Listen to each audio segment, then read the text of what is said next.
Qumul inqilobi Sharqiy Turkistonda misli ko'rilmagan zulm va istibot bilan 17 yil hukm surgan Yongzishin 1928-yili Panyavnan tarafidan o'ldirilgandan keyin Jinshurun ish beshiga chiqdi. Jinshurunmi Yongga o'xshash johillik bilan mustabidlik siyosatini yurgizdi. Qumul inqilobi zulm va haqsizlikqa qarshi ko'tarilgan inqilob. Qumul yurtimizning sharqi shimolda, Tangri tog'larining etaklariga joylashgan bir viloyat. Orturuk, Azg'anbuloq, Borko'l, Taratu, Toshbaliq, Tuzko'l, Xotuntam, Qoray, Shopul, Nom, Nerinkir va Qumul shahri bilan 12 jilg'idan iborat.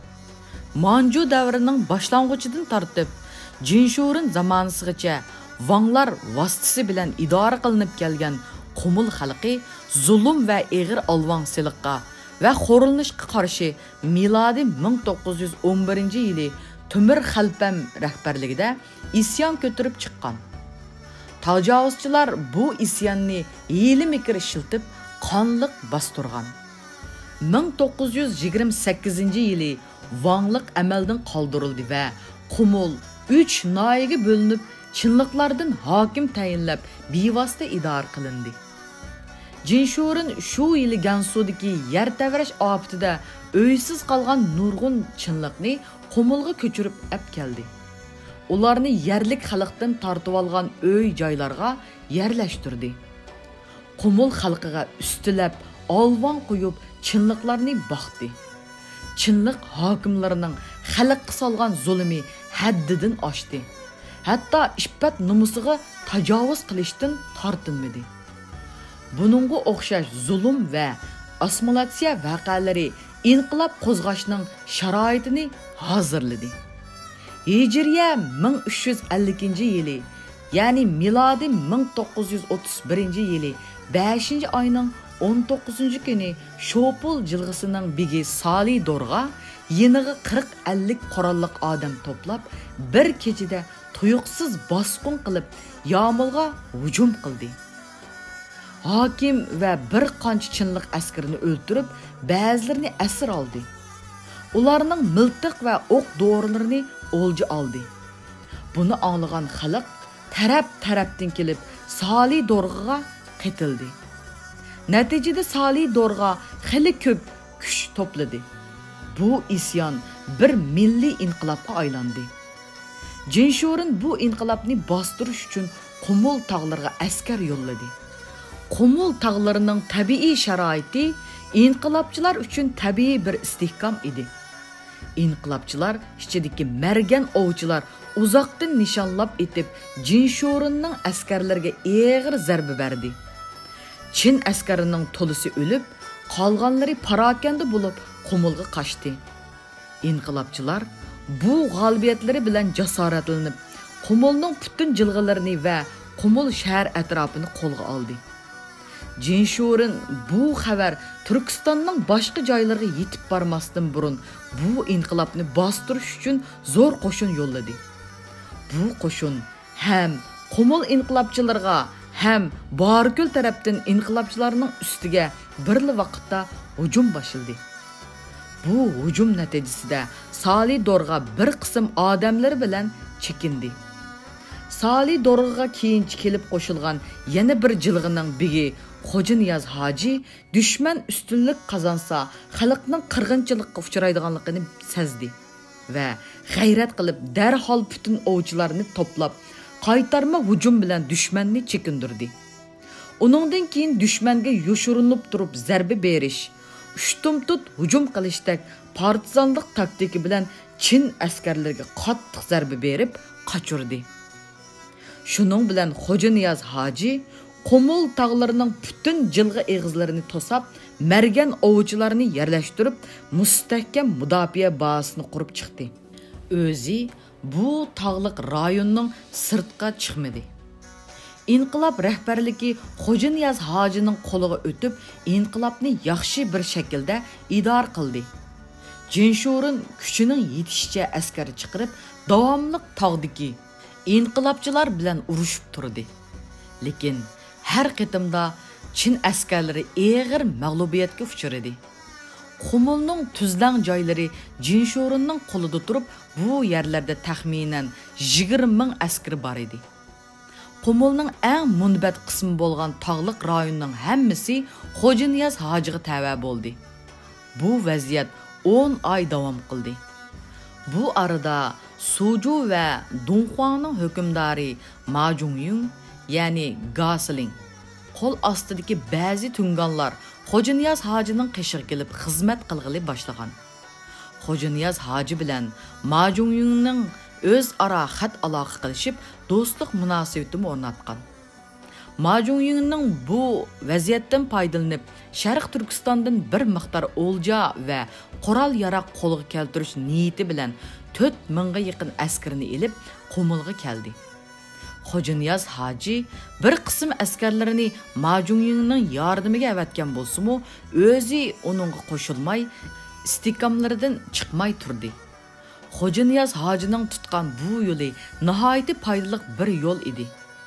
Chunki tunganlarning Sharqiy Turkistonga chiqishdagi maqsadi Xo'janiyaz hojiga yordam berish uchun bo'lmasdan, uning yordami bilan Jinshurun bilan urushib turib, bir qism qurol-yarog' o'lja elib olish va yurtning ba'zi joylarida bulang-talang qilib, boy bo'lib olib qaytib ketishdan iborat edi. Ma Jungyunning Sharqiy Turkistonga kelib o'tib, yo'lda mashhur sayohatchi Shvetsariyalik Sevin Hedin va hamrohlarini shu chaqda bulgan edi. Ma Jungyun Xo'janiyaz hoji va Qumuldagi tunganlarning yordami bilan Jinshurunning Qumuldagi askarlarini mag'lub qilib, sepil ichiga muhosirga oldi. Qumulning 114 mil g'arbigacha ilgirlab kirib, bu joylardagi xalqni bulang-talang qildi. Jinshurunning askarlaridan o'ljiga olgan qurollarni va xalqdan bulangan mollarni 4-500 to'giga yuklab, Sujuga qaytdi. Ma Jungyunning bu g'animatlardan Xo'janiyaz hojining askarlariga hech narsa bermadi. Ma Jungyunning bulangchiligi begunoh xalqni bulab-talab o'ltirganligiga o'xshash qilmishlaridan g'azablangan Xo'janiyaz hoji uning bilan bo'lgan do'stligini uzdi va ikkinchi uning bilan aloqa qilmaslikka qaror qilib, tog'liq rayonni obdan mudofaa qilib, kuchini oshirishga tirishdi. Jinshurun Ma Jungyunning qaytib kelishini Xo'janiyaz hojini mag'lub qilish uchun fursat deb bilib, Shin ismli bir amaldorning rahbarligida Qumulga nurg'un askar yo'lladi. Shin bir qancha qatimliq urushlardan keyin Xo'janiyaz hojining markazi bo'lgan Jilg'iga Barko'l tarafdan kirishga muvaffaq bo'ldi. Natijada Xo'janiyaz hoji mag'lub bo'lib, markaziy bazasini tashlab, butun kuchini elib, sharqdagi qorliq tog'larga chekindi. Shin Qumulning ko'p qismini ishg'ol qildi. Qishda Xo'janiyaz hojining askarlari ushtumtut bosqin qilib, Shinni ko'p chiqimga uchratdi. Ozuq-tulik va boshqa lozimatliklarni o'lja elib ketdi. Shuning bilan Shin Qumulning tog'liq rayonlaridan chekinib chiqdi va Xo'janiyaz hoji o'z joyiga qaytib keldi. Hijriya 1350-yili Ramazon oyida, ya'ni milodiy 1931-yili 12-oyda Barko'l tog'laridagi qozoqlar Barbulla ismli begining rahbarligida inqilob qo'zg'ab, butun Barko'lni qo'lga tushirdi. Atrofdagi chinliqlarni yo'qitib, uy voqalarini ko'ydirib, mollarini o'lja oldi. Jinshurun Barko'lga zo'r qo'shin yo'llab, Barmullinni mag'lub qildi. Barko'ldagi chinliqlarning zinini Jinshurun butun Sharq Turkiston xalqidan zo'rlik bilan pul yig'ib to'latdi. Keyincha Jinshurun bir hiyla ishiltib, Barmullinni tutib olgan bo'lsa-mu, qozoqlar tog'da o'z mustaqilliklarini saqlab qoldi. Shin Qumul tog'laridan mag'lub bo'lib qechib kelgandan keyin Jinshurun Xo'janiyaz hojining ustiga hujum qilishga jur'at qila olmadi. Ammo Qumul shahri ichida va Bariköldə nurg'un askar turg'izib, mudofiani kuchaytirdi. Xo'janiyaz hojining askarlari pat-pat chiqib, Jinshurunning askarga hujum qilib, qurol yaroq va oziq-tulik o'lja elib turdi. 1932-yildan boshlab Xo'janiyaz hojining harbiy vaziyati kuchlanib, butun Qumul viloyati uning noposi ostiga kirdi. Shuning bilan Jinshurunni qattiq qo'rqu bosdi. Yana bir tarafdan Xo'janiyaz hojining muvaffaqiyat xabari mubolag'alari bilan butun Sharq Turkistonga yeyildi va butun xalqning ko'zi umid bilan Qumul tarafga tikildi.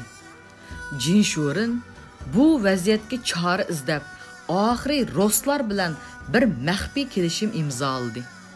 Bu kelishimning mazmunidan to'liq vaqt bo'lmasaqmi, Jinshurun Sovetlarning yordami bilan inqilobni besib turib bo'lib, buning badaliga Sovetlarga Sharq Turkistonda kengri bir iqtisodiy imtiyoz berishga va'da qilgan deb ayta olamiz.